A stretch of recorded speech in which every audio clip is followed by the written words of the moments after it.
একটা গল্প মনে পড়ে গেল।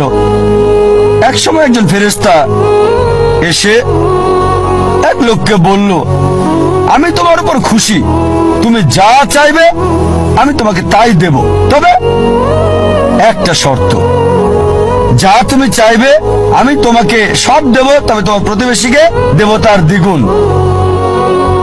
লোকটা বলল, একটা রোলেক্স ঘড়ি আমার চাই। ফেরেশতা তাকে রোলেক্স ঘড়ি দিয়ে দিল।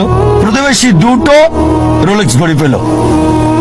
লোকটি বলল, একটা মার্সিডিজ গাড়ি আমার চাই। ফেরেশতা তাকে মার্সিডিজ গাড়ি দিল। প্রতিবেশীকে দুটো মার্সিডিজ দিল। লোকটি বলল, একটা সুন্দর বড় বাংলো চাই। ফেরেশতা তাকে সুন্দর বড় বাংলো দিল।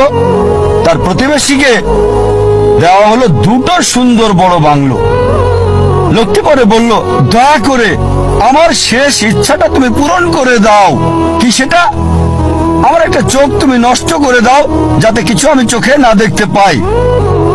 চিন্তা করেন, সে তার নিজের চেয়ে প্রতিবেশীকে নিয়ে বেশি ব্যস্ত। তার জীবন সহজ কিন্তু জটিল সেটা ভাবছে না সে।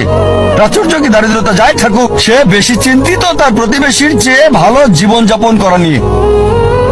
এ কারণেই সে ফেরেশতাকে বলল, আমার একটা চোখ নষ্ট করে দাও, যাতে প্রতিবেশীর দুটো চোখই নষ্ট হয়ে যায়। এভাবে আমরা প্রতিবেশী কেন্দ্রিক।